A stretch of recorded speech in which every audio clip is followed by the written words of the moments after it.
Bismillahirrahmanirrahim. Assalamualaikum warahmatullahi wabarakatuh. Alhamdulillahi rabbil alamin. Wa bihi nasta'inu ala umuri dunya waddin. Asyhadu an la ilaha illallah wahdahu la syarika lah. Wa asyhadu anna Muhammadan abduhu wa rasuluh.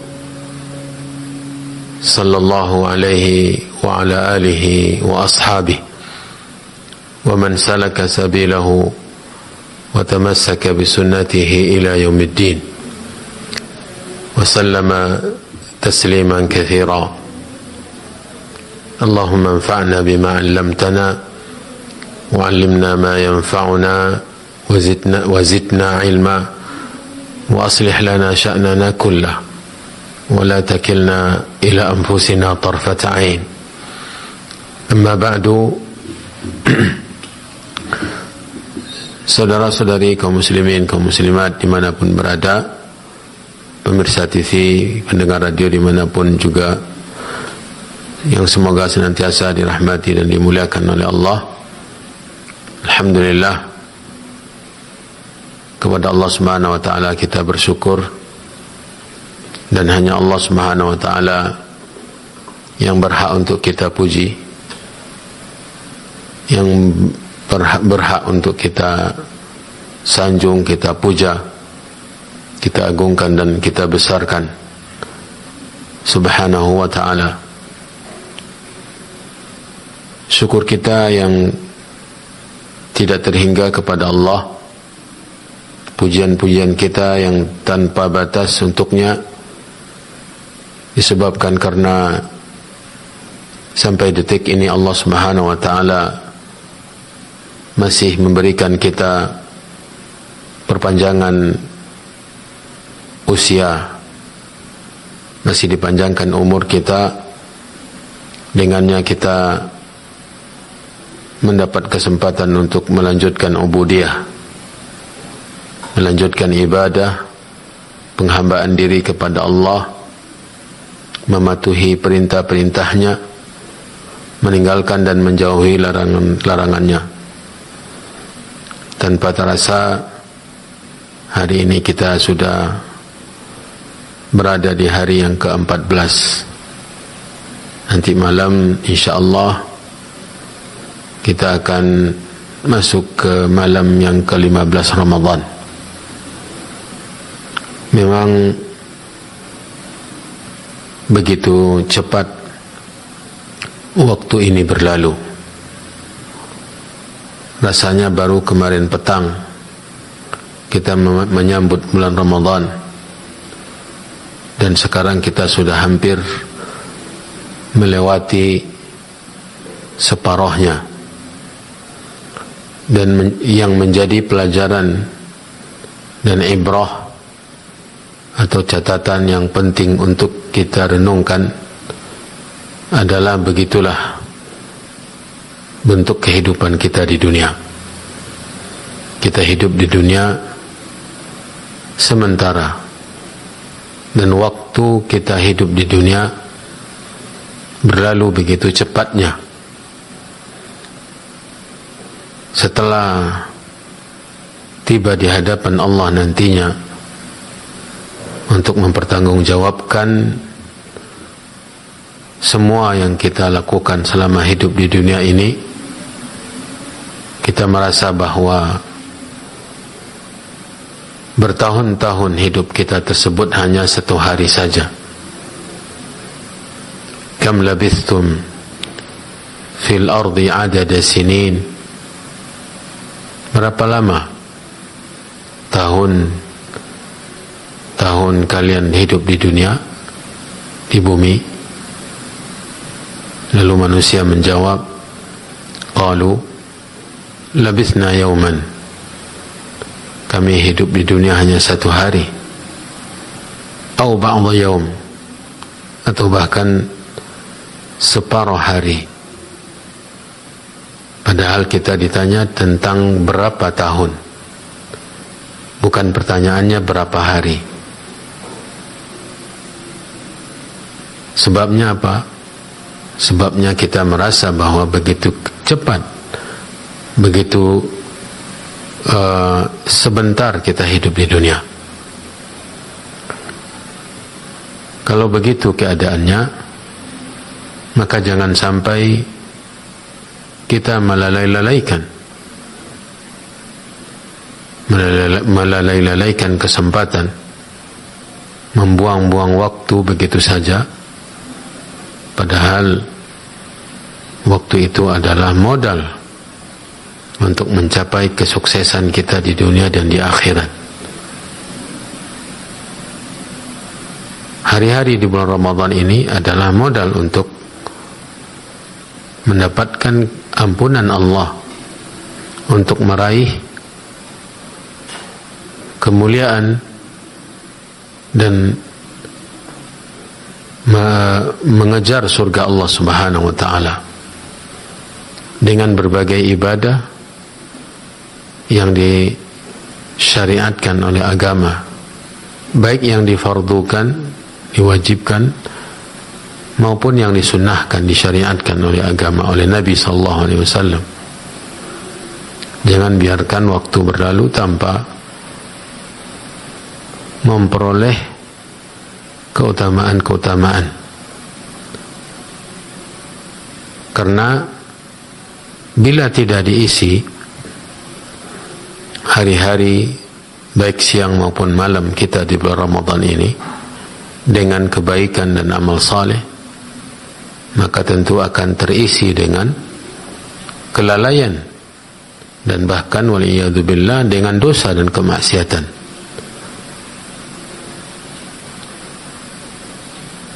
Yang saya ingin sampaikan berkenaan dengan beradanya kita di hari yang ke-14 Ramadan ini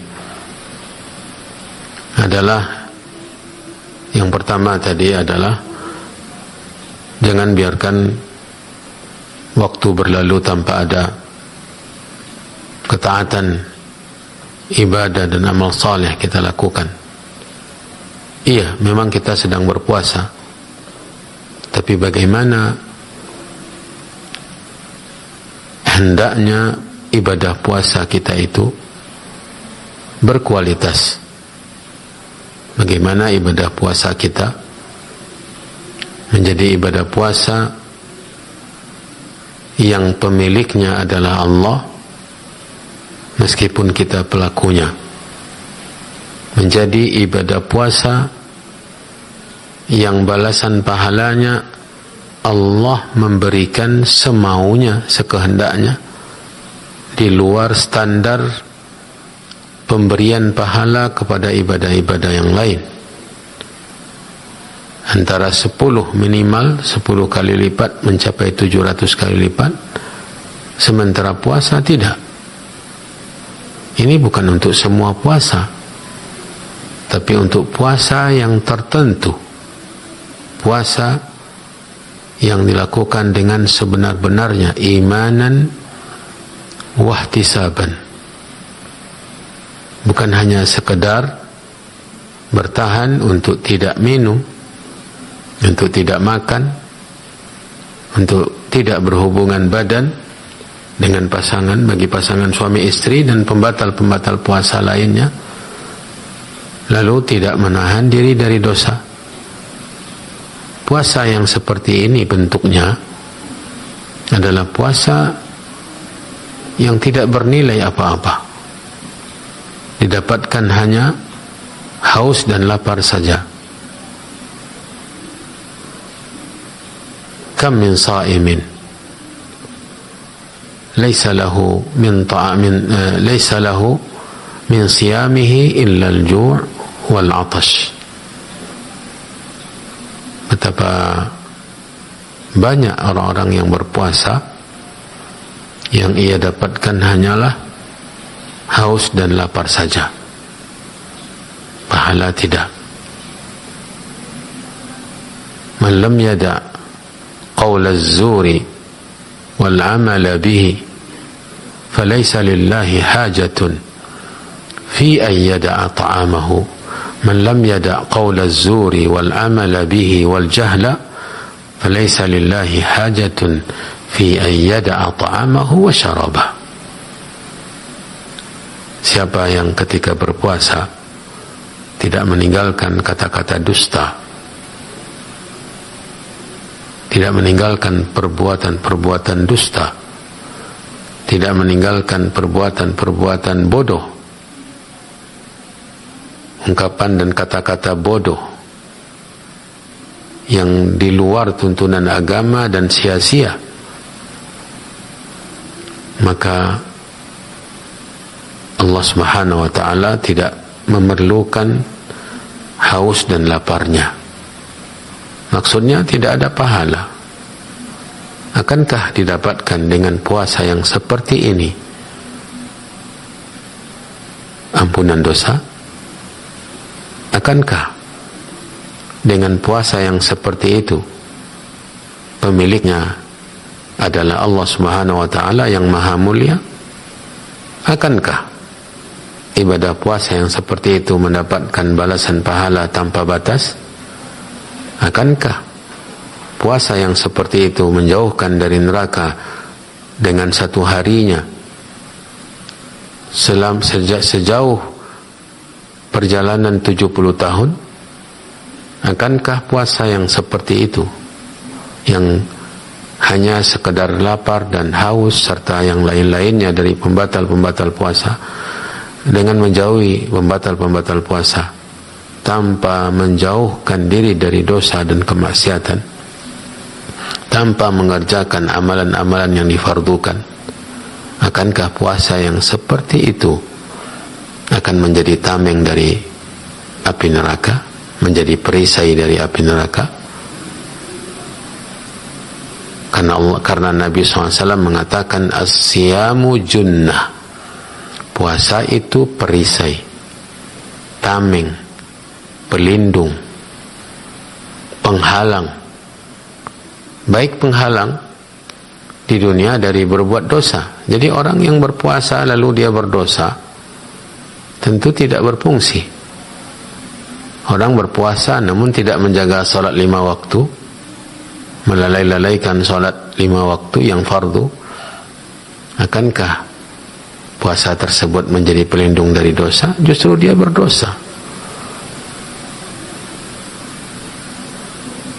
Dan puasa tersebut menjadi pelindung dari api neraka karena di dunia dia melindungi dari dosa.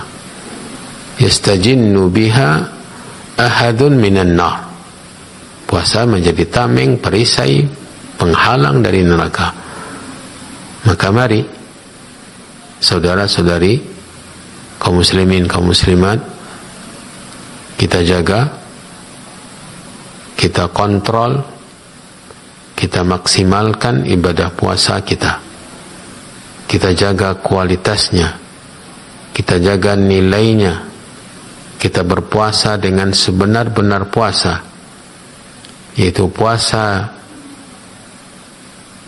perut dengan meninggalkan makan dan minum, puasa syahwat, meninggalkan diri dari hal-hal yang berhubungan dengan syahwat. Kemudian juga kita mesti berpuasa dengan mempuasakan organ-organ tubuh kita, mempuasakan mata, mempuasakan telinga, mempuasakan lidah, mempuasakan kalbu kita dari dosa-dosanya. Puasakan kedua kaki kita dari melangkah ke tempat-tempat dosa. Puasakan kedua tangan kita dari melakukan hal-hal yang berbau dosa dan dimurka oleh Allah Sang Pencipta. Nasihat yang kedua, saudara-saudari yang dirahmati dan dimuliakan oleh Allah, mari kita perbanyak ibadah-ibadah yang disyariatkan selama bulan Ramadan. Malam harinya ibadah qiyam ini sangat luar biasa. Bila puasa di siang hari berkualitas dan diridai oleh Allah, maka pelakunya akan pasti terdorong untuk mengisi malam-malamnya dengan qiyam, karena dia dua hal yang saling berhubungan. Nabi SAW menghubungkannya. Man shama ramadhana imanan wa ihtisaban ghufira lahu ma taqaddama min dhanbi. Wa man qama ramadhana imanan wa ihtisaban ghufira lahu ma taqaddama min dhanbi. Wa man qama lailatal qadri imanan wa ihtisaban ghufira lahu ma taqaddama min dhanbi. Nabi SAW mengikat antara ibadah tersebut. Puasa di siang hari, qiyam di malam hari, bahkan secara spesifik qiyam untuk meraih Lailatul Qadri. Ini semuanya keterikatan yang tidak mungkin terpisah. Bila puasanya benar, maka qiyamnya akan ditarik oleh puasa yang benar tersebut. Bila puasa di siang harinya benar dan qiyam selama malam-malam Ramadan berkualitas, maka dia akan menyeret pelakunya untuk mengejar kemuliaan dan keagungan Lailatul Qadar. Maka jangan sampai kita lalaikan qiyam Ramadan. Kemudian Al-Quran. Ramadan syahrul Quran, bulan Al-Quran. Maka mari kita isi hari-hari kita, terutama malam-malamnya, dengan membaca ayat-ayat Allah. Berupaya membaca sebanyak-banyaknya. Bila perlu kita mengkhatamkannya berkali-kali. Karena Al-Quran dengan Ramadan telah disatukan oleh Allah dan tidak akan terpisah. Syahrul Ramadan alladhi unzila fihi Al-Quran. Ramadan, bulan Ramadan telah diturunkan di dalamnya Al-Quran. Semenjak diturunkan Al-Quran di bulan Ramadan sampai hari kiamat nanti tidak akan mungkin terpisah. Yang merupakan salah satu dari ibadah yang mulia di bulan Ramadan adalah membaca ayat-ayat Allah, memudarasah, mempelajarinya, dan banyak lagi ibadah-ibadah yang lain seperti memperbanyak sedekah, memperbanyak mengeluarkan harta di jalan Allah, kemudian juga melakukan ibadah umrah bila ada kemampuan, dan ibadah-ibadah yang lain. Tahan diri dari dosa, ya. Kalau dari makan dan minum kita bisa bertahan, apakah kita tidak mampu bertahan dari apa yang diharamkan oleh Allah? Ini semoga bermanfaat untuk semua. Wallahu ta'ala alam, wa sallallahu wasallam wa baraka wa an'am ala nabiyyina wa rasulina Muhammadin wa alihi wa sahbihi ajma'in. Ya, jazakallahu khairan atas materi yang disampaikan oleh Ustaz. Ada beberapa nasihat tadi yang sudah kita dengarkan terkait dengan bulan Ramadan ini. Untuk pemirsa dan pendengar dimanapun Anda berada, pendengar Radio Hidayah, pemirsa Asil TV dan juga televisi-televisi lainnya. Di sini kita buka sesi tanya jawab. Silakan bagi Anda yang ingin bertanya dan berkonsultasi, di studio sudah kita buka hotline kita di 08117530.000 dan 081175454444. Untuk pemirsa televisi dakwah yang lain silakan dihubungi admin atau televisi masing-masing, insyaallah akan dilanjutkan ke meja siar Radio Hidayah FM. Baik, di sini ada pertanyaan.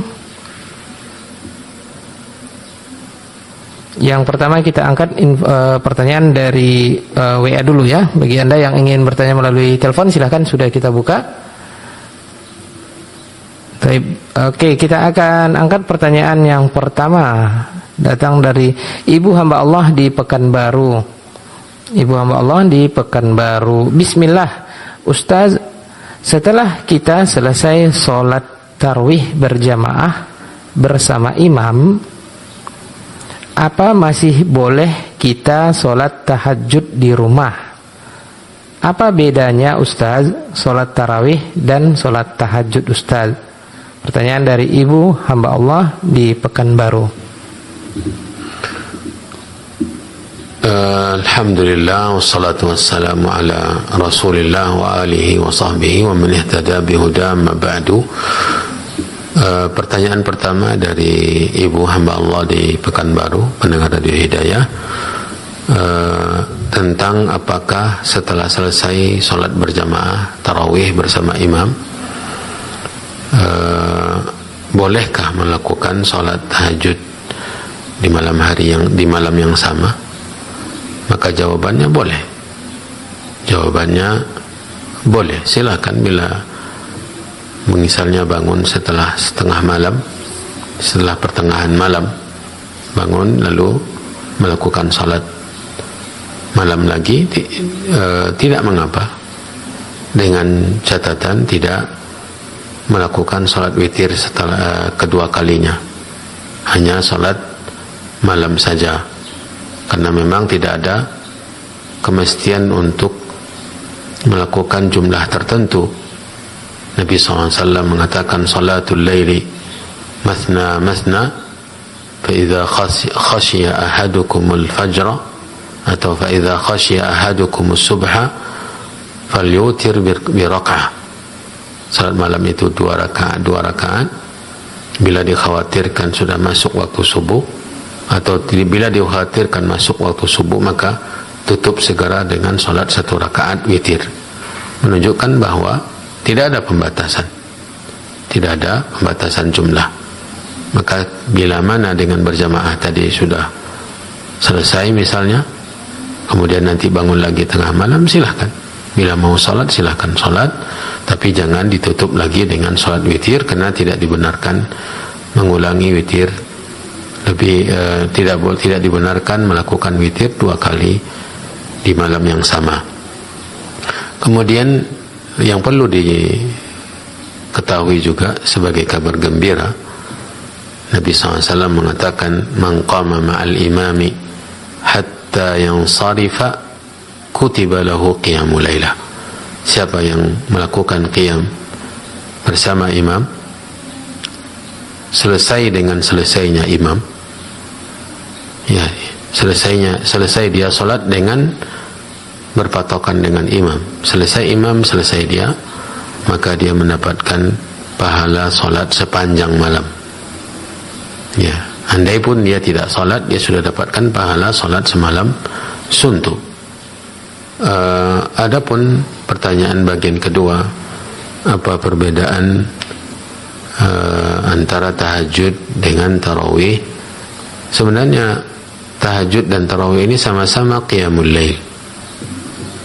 Tahajud adalah salat sunnah di malam hari, tarawih pun salat sunnah di malam hari, salat sunnah di malam hari, dan semuanya dibawa istilah qiyamul lail, dibawa istilah qiyamul lail, yaitu menghidupkan malam dengan ibadah salat sunnah, baik itu dinamakan dengan tarawih maupun dinamakan dengan tahajud. Walaupun istilah tarawih lebih identik dengan salat tahajud di bulan Ramadan, dilihat dari penjelasan para ulama. Tarawih identiknya dengan salat qiyamul lail atau tahajud di malam-malam di bulan Ramadan. Wabillahi taufik. Baik, nah, jazakallahu khairan atas jawaban penjelasan dari Ustaz. Silakan bagi Anda yang ingin bertanya dan berkonsultasi, sudah kita buka hotline kita 08117530.000. Untuk telepon WA juga bisa ya, 081175454444. Baik, kita angkat dulu untuk pertanyaan melalui telepon biasa ya. Sudah ada yang tersambung. Assalamualaikum. Waalaikumsalam warahmatullahi wabarakatuh, Abu. Dengan siapa Ibu, di mana? Hamba Allah di depan. Baik, silakan Ibu, hamba Allah. Tafadhali. Assalamualaikum warahmatullahi wabarakatuh, Ustaz. Waalaikumsalam warahmatullahi wabarakatuh. Ya, Bu. Ini Ustaz, saya tarawih sendiri di rumah, Ustaz. Jadi Tarawih sendiri di rumah? Ya. Ya, silakan Ibu. Apa perlu juga kita mengucapkan yang dibacakan Bilal di masjid itu, Ustaz? Apakah perlu mengucapkan bacaan yang dibacakan Bilal di yang masjid? Malikil Mautu tuh, nanti kita menyalakan. Iya. Di antara rakaat ya. Di antara batas rakaat yang 4 itu kan 22. Iya, 22.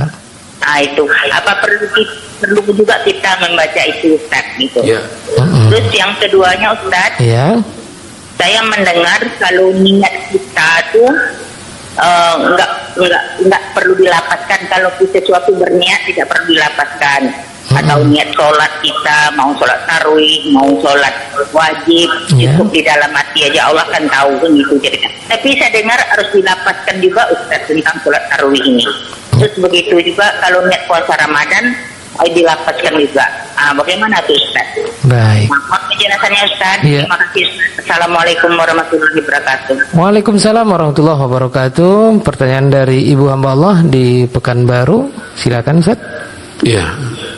Untuk pertanyaan pertama, bila sholat tarawihnya sendiri di rumah, apakah perlu juga mengucapkan apa-apa yang diucapkan oleh Bilal ketika sholat berjamaah di masjid?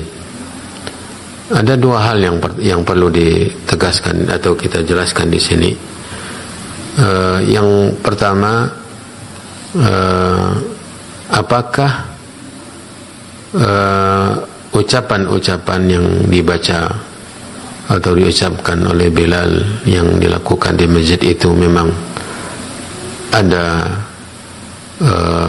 patokan dan tuntunannya dari praktek solat di zaman Nabi SAW atau di zaman para sahabat Nabi alaihi salatu wassalam radhiyallahu ta'ala anhum. Ini yang perlu dicari tahu. Sepengetahuan saya tidak ada mencelah-celahi antara selesai 2 rakaat atau 4 rakaat dalam salat tarawih itu membaca bacaan-bacaan tertentu, baik yang membacanya masing-masing atau dipimpin oleh Bilal atau muadzinnya. Saya tidak tahu ada dalil baik dari Nabi SAW maupun dari amalan para generasi awal umat ini yang memang mereka adalah hasil pendidikan Nabi, mereka yang memahami agama ini, dipantau pemahamannya, pengamalannya oleh Nabi. Saya tidak menemukan ada contohnya, ada penjelasannya dari amalan mereka.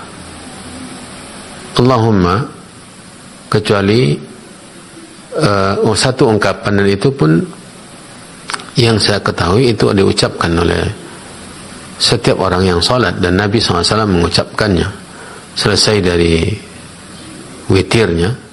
Setelah salam dari sholat witir, Nabi SAW membaca 3 kali Subhanal Malikil Quddus, Subhanal Malikil Quddus. Kemudian kali yang ketiganya dipanjangkan oleh Nabi SAW, Subhanal Malikil Quddus, lebih dipanjangkan bacaannya, dan itu dibaca 3 kali. Dalam banyak riwayat dibawakan oleh Al-Imam An-Nasai rahimahullahu ta'ala dalam kitab hadisnya, kitab sunannya. Adapun yang lain-lainnya dan cara pengucapannya saya tidak mendapatkan ada tuntunannya. Jadi itu yang pertama. Yang kedua, kalau seandainya memang tidak ada tuntunannya, tentu yang sholat sendiri juga tidak mengucapkannya. Selesai 2 rakaat, kemudian dia mau melanjutkan ke 2 rakaat berikutnya, tidak ada bacaan apa-apa.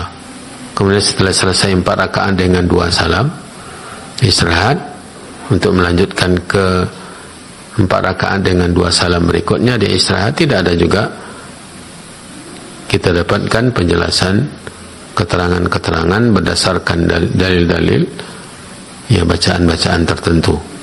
Maka tidak ada bacaan, silakan mau membaca apa, mau beristighfar, mau membaca Al-Quran, mau berdoa, silahkan ya. Doanya nanti dimulai dengan pujian-pujian kepada Allah, kemudian salawat untuk Nabi, ya silahkan. Tapi tidak ada pengkhususan dan pengurutinan, merutinkan ibadah tertentu, atau sekedar baca terus, atau berzikir dengan zikir tertentu, tidak ada. Silahkan baca apapun yang bisa dibaca yang disyariatkan oleh agama. Kecuali tadi setelah selesai witir itu ada memang dalil dari Nabi SAW membaca 3 kali Subhanal Malikil Quddus, Subhanal Malikil Quddus 3 kali, dan yang ketiga kalinya dibaca panjang oleh Nabi sebagaimana dijelaskan oleh beberapa orang sahabat dalam riwayat yang dikeluarkan oleh para ulama, terutama Al-Imam Nasa'i dalam kitab sunannya. Wallahu a'lam. Kemudian untuk pertanyaan kedua, saya kurang jelas tadi, tapi mungkin yang saya tangkap adalah melafazkan niat. Niat dalam definisi secara bahasa itu adalah amalul qalbi. Niat adalah keinginan hati, dan dia adalah perbuatan azmul qalbi. Niat adalah azmul qalbi ala fi'l syai', berazamnya hati untuk melakukan sesuatu, itu niat. Dan niat itu di dalam hati, makanya niat itu digolongkan kepada amal qalbi, amalul qalbi.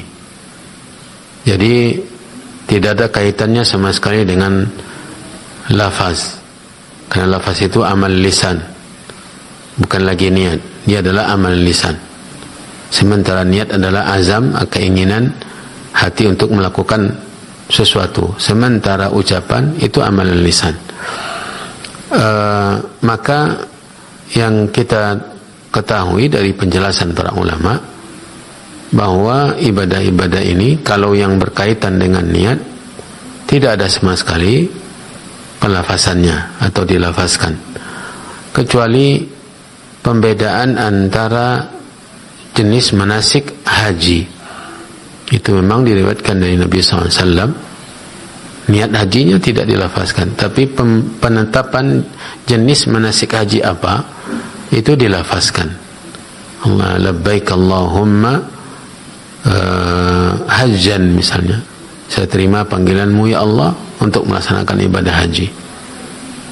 Ini yang ada dalilnya. Adapun salat, begitu juga puasa, ya, yang memang semua amalan bergantung kepada niat. Dan bahkan untuk puasa ini Nabi SAW dalam hadis yang memang para ulama berbeda pendapat tentang kevalidan atau kesahihan hadis ini, tapi ketika kita teliti, yang menguatkan hadis ini lebih rajih, yaitu man lam yubayyitin niyyata atau man lam yubayyitis siyama minal laili fala siyamalah. Siapa yang tidak memantapkan niat puasa dari semenjak malam, ini untuk khusus puasa Ramadan, maka tidak sah puasanya. Jadi bukan melafazkan tetapi memantapkan niat. Dan makan sahurnya kita itu sudah pemantapan. Santapan sahur itu sudah pemantapan, dan memang setiap hari dimantapkan, setiap hari puasa dimantapkan niatnya dengan sahur dan dengan yang lain-lain, bukan pelafazan niat dengan lafaz tertentu, karena ini kita tidak mendapatkan keterangannya dari hadis-hadis Nabi SAW dan juga dari amalan para sahabat Nabi SAW dan juga ulama-ulama setelah mereka. Wabillahi taufiq. Ya, jazakallahu khairan atas jawaban penjelasan dari Ustaz. Semoga Allah Subhanahu wa taala memudahkan Ibu tadi ya beramal ibadah seperti yang disampaikan oleh Ustaz. Tapi kita angkat dulu pertanyaan dari telepon WA ya, telepon WA atau call WhatsApp. Sudah ada yang tersambung, sebentar kita angkat dulu ya, kita selang-seling. Tapi yang ingin konsultasi sudah dibuka dan kita angkat pertanyaan berikutnya. Assalamualaikum. Waalaikumsalam warahmatullahi wabarakatuh. Dengan siapa Bapak, di mana? Dari hamba Allah di Pekanbaru, Abu. Bapak hamba Allah di Pekanbaru, silakan Bapak. Ustaz, zikir di dalam dan di luar sholat yang datang dari hadis-hadis Nabi Sallallahu Alaihi Wasallam, apakah dengan hukum-hukum tajwid seperti kita tilawah Al-Quran? Yang kedua, zikir setelah tasahud mana yang benar Ustaz? Allahumma inni a'udzubika min adzabil qabr wa min adzabi jahannam sampai selesai. Atau Allahumma inni a'udzubika min adzabi jahannam wa min adzabil qabr sampai selesai. Itu aja Ustaz. Assalamualaikum warahmatullahi wabarakatuh. Waalaikumsalam warahmatullahi wabarakatuh. Jazakallah khairan ya Bapak hamba Allah di Pekanbaru. Silakan ditunggu jawabannya Pak. Iya. Tafadhol Ustaz. Pertanyaan pertama tentang bacaan zikir baik di dalam maupun di luar salat, apakah dilafazkan dengan aturan hukum-hukum tajwid? Bila yang dimaksud dengan aturan hukum tajwid adalah pengungkapan hurufnya, pengucapan hurufnya, maka mesti, karena nanti ketika berubah hurufnya, yang seharusnya kita katakan yang seharusnya dalam zikirnya adalah huruf zai, tetapi kita ungkapkan atau ucapkan dengan berbunyi zal, maka ini tidak benar. Ini tidak benar. Kalau itu yang dimaksud dengan tajwid, yaitu mengeluarkan huruf dengan makhrajnya, sehingga berbeda bunyi huruf zai dengan zal, sin dengan shin, ya, sad dengan shin. Bila seandainya yang dimaksud dengan itu, maka mesti karena zikir itu kan memiliki makna. Zikir itu kata-kata yang memiliki makna, pujian-pujian untuk Allah Subhanahu wa taala. Jika berubah hurufnya dengan ungkapan ucapan kita jadi berubah, bukan lagi seperti bacaan aslinya, maka dia akan berubah makna. Contoh misalnya bacaan yang tadi dicontohkan di pertanyaan kedua, Allahumma inni a'udzubika min azabi jahannam wa min adzabil qabri wa min fitnatil mahya wal mamat wa min syarri fitnatil masiihid dajjal. Kalau kita misalnya baca Allahumma inni a'udzu, bukan zal, ini kan berubah maknanya. Atau Allahumma inni a'usu misalnya pakai sin, jadi berubah maknanya, jadi tidak lagi zikir. Kalau yang dimaksud dengan tajwid adalah seperti itu, maka mesti. Tetapi bila ini maksud dengan tajwid adalah seperti membaca Al-Quran, ya, dengan panjang pendeknya, yang pakai harakatnya 2 harakat, 4 harakat, atau pakai dengung pula, maka tidak. Dan justru tidak ada tuntunannya, bahkan menyelisihi tuntunan membaca zikir dengan bacaan seperti membaca Al-Quran pakai dengung dengan panjang harakat seperti membaca Al-Quran, ya. Allahumma inni a'udzubika min adzabi jahannam, pakai nun tasydidnya dengung, sekian harakat panjangnya seperti baca Al-Quran, ini tidak benar dan bahkan menyelisihi tuntunan Nabi SAW. Bahkan doa bila dilakukan dengan tarjih, dengan nada seperti nada membaca Al-Quran, ini juga tidak ada tuntunannya. Berdoa meminta kepada Allah Subhanahu wa taala. Jadi bila itu yang dimaksud, maka memang bacaan zikir baik di dalam maupun di luar salat tidak mesti sesuai dengan membaca Al-Quran dengan tajwid. Tapi bila yang dimaksud dengannya adalah pengucapan hurufnya, maka ini mesti, karena akan berpengaruh besar kepada makna zikir kalau kita salah mengucapkan hurufnya. Adapun pertanyaan kedua tentang zikir sebelum salam atau doa yang diajarkan dari Nabi, meminta perlindungan kepada Allah dari 4 perkara. Bila yang dimaksud tadi pertanyaannya adalah urutannya yang berbeda, tidak apa-apa, ya, min azabil qabri, min azabi jahannam. Tetapi yang kita tahu masyhurnya adalah dengan lafaz mengutamakan permintaan perlindungan kepada Allah dari neraka jahannam. Allahumma inni a'udzubika min azabi jahannam wa min azabil qabri wa min fitnatil mahya wal mamat wa min syarri fitnatil masihid dajjal wa min syarri fitnatil masihid dajjal. Jadi bila seperti itu susunannya tidak apa-apa. Bila misalnya hafalannya tidak seperti itu tetapi tetap 4 itu, maka tidak apa-apa juga. Jadi tidak mengapa. Utamanya memang sesuai dengan susunan, dan bahkan dalam riwayatnya pun saya ingat saya sekarang juga ada yang berbeda susunannya. Tetapi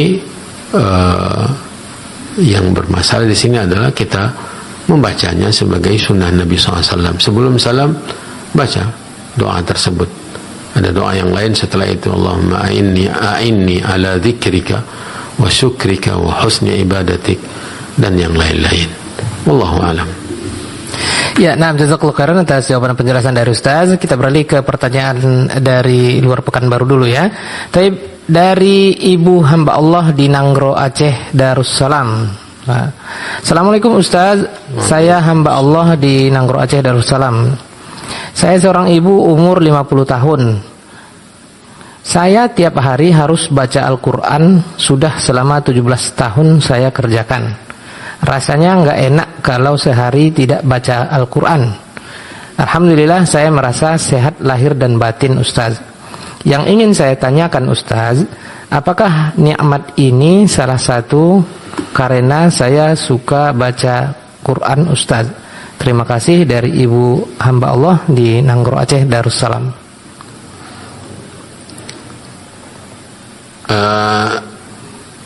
Yang pertama, ya, kita berdoa semoga Allah Subhanahu wa taala menerima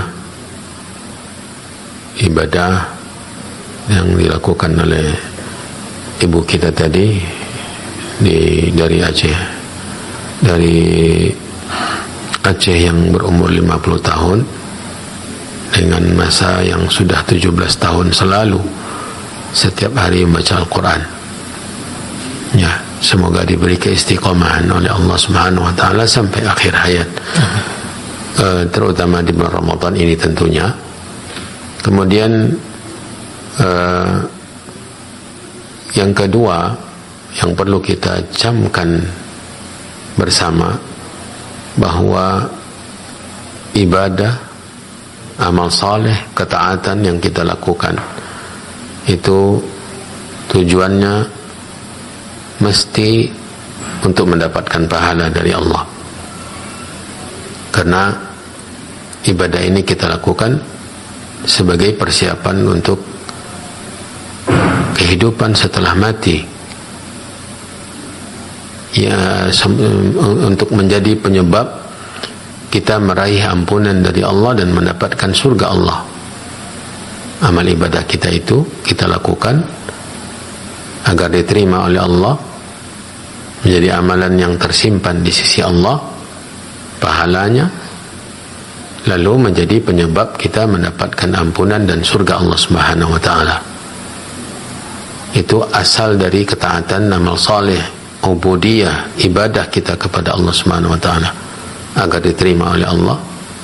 Dan itulah yang seharusnya ada dalam setiap kita, dalam setiap diri kita, agar diterima oleh Allah. Karena tidak semua ketaatan, tidak semua amal kebaikan serta merta diterima oleh Allah. Sekian banyak orang yang melakukan ibadah haji, apakah semua mereka diterima oleh Allah ya hajinya? Sekian banyak orang yang berpuasa di bulan Ramadan ini, apakah semua puasa mereka diterima oleh Allah? Apakah semua puasa yang selama 14 hari atau 13 hari yang telah berlalu semuanya akan bernilai sama, diterima semuanya dengan nilai yang sama oleh Allah Subhanahu wa taala? Belum tentu. Maka yang sangat penting dan bahkan sangat mesti kita usahakan dalam hidup ini adalah beribadah, kemudian bagaimana ibadah kita diterima, dan bagaimana ibadah kita bila diterima oleh Allah dengan nilai yang tinggi, dengan nilai yang sempurna. Minta kepada Allah setiap selesai beribadah untuk diterima oleh Allah. Rabbana taqabbal minna Rabbana taqabbal minna, Rabbana taqabbal minna. Terima ya Allah, terima ya Allah. Wa idh yarfa'u Ibrahimul qawa'ida minal baiti wa Ismailu Rabbana taqabbal minna. Nabi Ibrahim dan anaknya Ismail selesai membangun Ka'bah, langsung mereka memohon kepada Allah agar diterima. Maka tanamkan ini, usahakan ini, bagaimana ibadah-ibadah kita semua diterima oleh Allah, termasuk membaca Al-Quran. Kemudian yang terkait dengan pertanyaan tadi, apakah itu kesehatan lahir dan batin ini disebabkan oleh selalu membaca Al-Quran? Bisa jadi, bisa jadi, tetapi jangan sampai berubah tujuan kita. Karena sebagian orang puasa untuk sehat, sebagian orang bersedekah agar dapat keuntungan lebih banyak di dunia. Banyak yang menjanjikan bila siapa kepada orang, ya, mengajak untuk bersedekah dengan imbalan-imbalan atau dengan janji-janji akan mendapatkan keuntungan berlipat ganda di dunia. Lihat si fulan dengan sedekahnya jadi kaya raya. Jadi dengan sedekah mereka menginginkan keuntungan lebih di dunia. Ini tidak. Islam mensyariatkan semua ketaatan, semua amal soleh dengan tujuan sebagai bekal untuk akhirat. Bekal untuk akhirat. Ya, ya ayyuhalladzina amanu taqullaha wal tanzur nafsun ma qaddamat lighadin wattaqullaha innallaha khabirum bima ta'malun. Wahai orang yang beriman, bertakwalah kalian kepada Allah, dan hendaklah setiap orang melihat apa yang telah ia persiapkan untuk hari esok. Hari esok ini sepakat para ulama, maksudnya adalah hari kiamat, hari hidup setelah mati. Jadi ini yang menjadi tujuan kita. Adapun apa yang dipercepat oleh Allah dari balasannya, karena Allah SWT berjanji untuk memberikan hasil dari ibadah kita dari dunia dan di akhirat. Man amila salihan min dzakarin aw untha wa huwa mu'min falanuhyiyannahu hayatan thayyibatan wa lanajziyannahum ajrahum bi ahsani ma kanu ya'malun. Siapa yang beramal saleh, laki-laki maupun perempuan, dan dia beriman, maka kami akan berikan dia kehidupan yang bahagia di dunia. Kata para ulama tafsir, falanuhyiyannahu hayatan thayyibah, ini di dunia. Walanajziyannahum ajrahum bi ahsani ma kanu ya'malun, dan kami akan berikan balasan lebih dari apa yang mereka lakukan itu di akhirat. Jadi Allah menjanjikan. Bisa jadi apa yang ibu kira tadi benar, karena sering selalu bersama Al-Quran, Allah berikan kesehatan lahir dan batin. Tapi jangan sampai tujuan baca Al-Quran untuk mendapatkan kesehatan hanya di dunia. Karena tidak sedikit dari orang-orang yang sehat, yang rajin beribadah, bahkan jauh lebih bersemangat beribadah daripada kita sekarang ini, dari generasi salaf, yang di dunia mereka selalu tidak lepas dari sekian banyak ujian dari Allah. Padahal mereka ahlul Quran, tapi mereka mendapatkan ujian dari sisi kesehatan. Dan juga tidak semua orang yang sehat karena lantaran beribadah. Itu aturan Allah. Allah menakdirkan mereka sehat walaupun tidak beribadah. Jangan dijadikan standar pula si fulan itu hidupnya sehat-sehat saja walaupun dia tidak baca Al-Quran. Berarti dengan tidak baca Al-Quran juga bisa sehat. Tidak. Ini juga harus kita hindari. Memang terkadang Allah berikan kesehatan, karena kesehatan batin, kesehatan iman, kesehatan takwa, dan seterusnya, sehingga Allah SWT berikan kebahagiaan. Bisa jadi karena kebahagiaan hati, kebahagiaan jiwa membuat badan kita sehat. Ya, semoga Allah SWT senantiasa memberikan kesehatan kepada ibu, kekuatan dalam melanjutkan, mengistiqomahkan ibadah tersebut, dan juga jangan lupa ibadah-ibadah yang lain. Walaupun memang setiap orang punya ibadah-ibadah tertentu yang bisa dijadikan sebagai sebab untuk mendapatkan ampunan. ada amalan yang disembunyikan, yang dia lakukan karena dia mudah melakukannya, bukan berarti amalan yang lain tidak dilakukannya. Silakan berlomba-lomba untuk melakukan sebanyak-banyaknya amal soleh, karena kita akan memerlukannya nanti ketika kita dihidupkan kembali oleh Allah di akhirat kelak. Wallahu ta'ala alam. Ya, jazakallahu khairan atas jawaban penjelasan dari Ustaz. Ibu hamba Allah dari Nanggor Aceh Darussalamnya, pemirsa Asil TV. Kita akan tutup dengan pertanyaan masih dari pemirsa Asil TV di Kabupaten Labuhan Batu, Sumatera Utara. Ya, hamba Allah dari Kabupaten Labuhan Batu, Sumatera Utara. Assalamualaikum warahmatullahi wabarakatuh, Ustaz. Perkenalkan, saya hamba Allah dari Kabupaten Labuhan Batu, Sumatera Utara. Yang ingin saya tanyakan, Ustaz, apakah di bulan Ramadan menelan air liur dalam kurung saliva bisa membatalkan puasa? Kemudian ada seseorang yang sedang berpuasa tetapi dia menyebutkan kata-kata kasar dan kotor dan hinaan. Gimana puasanya itu, Ustaz? Sah atau tidak? Mohon jawabannya, Ustaz, dari hamba Allah pemirsa Asil TV di Kabupaten Labuhan Batu, Sumatera Utara. Ya, pertanyaan pertama dari pemirsa Asil TV di Kabupaten Labuhan Batu, Sumatera Utara, tentang menelan air liur. Ya, ketika berpuasa apakah membatalkan puasa? Bila normal-normal saja, bila ada terkumpul kemudian tertelan oleh kita, tidak membatalkan apa-apa atau tidak membatalkan puasa. Tapi kalau menyengaja mengumpulkan sebanyak-banyaknya lalu kita telan, ini tentu berpengaruh, ya, walaupun hanya air liur. Wallahu a'lam. Jadi kalau tertelan air liur yang ada dan tanpa sengaja dan tidak normal saja, karena biasanya kita seperti itu, tertelan air liur ketika berbicara banyak kemudian mengumpul lalu kita telan tanpa sengaja, memang begitu normalnya, tidak apa-apa. Tapi kalau sengaja mengumpulkan air liur di mulut, ya, lalu ditelan agar merasa ada nanti membasahkan tenggorokan, ini berpengaruh, makruh hukumnya.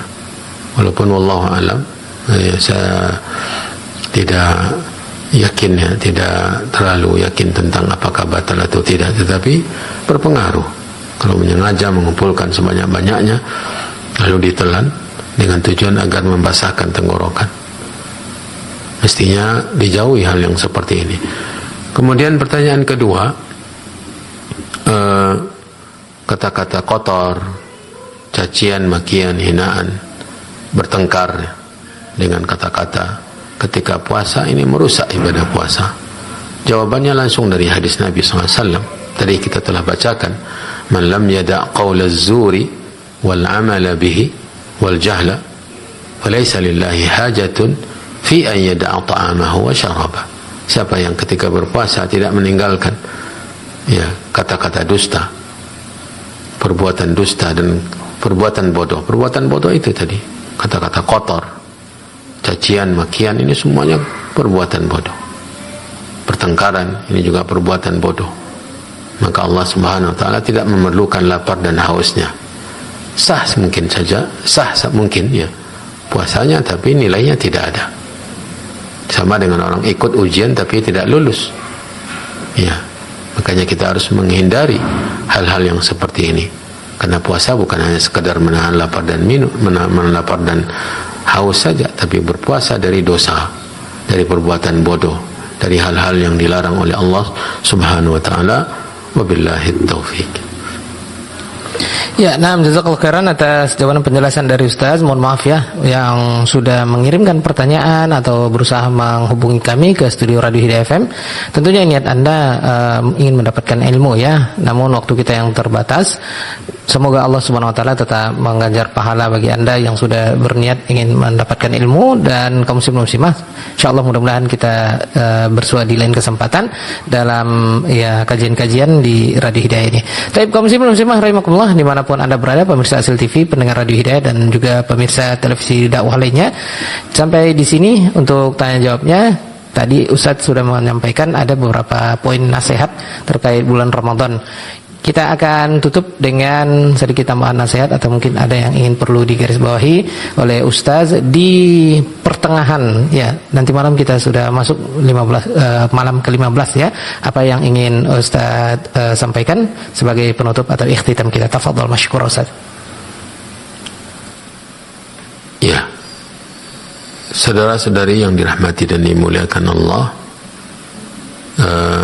bila ada memang yang perlu ditambahkan, saya kembali menekankan kepada kita semua untuk menjaga puasa kita, menjaga nilai puasa kita, kualitas puasa kita.